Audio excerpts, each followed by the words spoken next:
ముఖ్యంగా new life foundation వారికి ధన్యవాదాలు తెలియజేసుకుంటున్నాము. మన దగ్గర జవహర్ నగర్లో బీద కుటుంబాలు చాలా ఉన్నాయి. దాంట్లో లెప్రసీ కాలనీలో మరి బీదస్తులు ఉన్నారు. వారికి చలికాలంలో వెచ్చదనాన్ని ఇవ్వడానికి వీళ్ళు చెద్దర్లు పంపిణీ చేయడం అనేది లక్షణీయమైనది. అదేవిధంగా వాళ్ళకు పంపించినటువంటి చెద్దర్లు మన జ్యోతక్క ద్వారా మన కాలనీకి పంపించడం, ఆమె ద్వారా మన సొసైటీ ఈ Shri Lakshminarasimhaswamy colony welfare association ఆధ్వర్యంలో ఈ లెప్రసీ కాలనీ వాసులకు చెద్దర్లు అందించడం అనేది చాలా సంతోషకరమైన విషయం.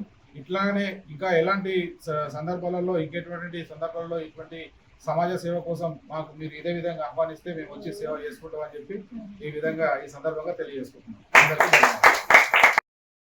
నేను ఒక ఆర్గనైజేషన్ లో మెంబర్ అనమాట, బోర్డు మెంబర్ అనమాట. వాళ్ళు ఏం చేశారంటే అక్కడ ఉన్న పీడీ డైరెక్టర్ పేరు ఎస్తర్ మేడం.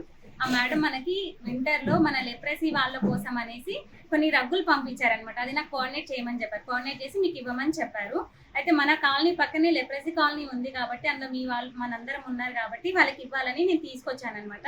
ఇంకా మీకు డ్రెస్సులు కానీ రేషన్ కానీ ఇంకేమైనా కావాలంటే మీరు నాకు చెప్పొచ్చు. నేను అక్కడ నుంచి మా సంస్థ ద్వారా నేను ఏదైనా హెల్ప్ చేయగలుగుతాను. నియో లైఫ్ మా సంస్థ పేరు గుర్తుపెట్టుకొని, నా పేరైతే జ్యోతి మీ అందరికీ తెలుసు కదా. నన్ను కలవండి, కలిసి మీకు ఏదైనా కావాలి అంటే చెప్పండి. నా వంతు సాయం నేను చేస్తాను మీకు.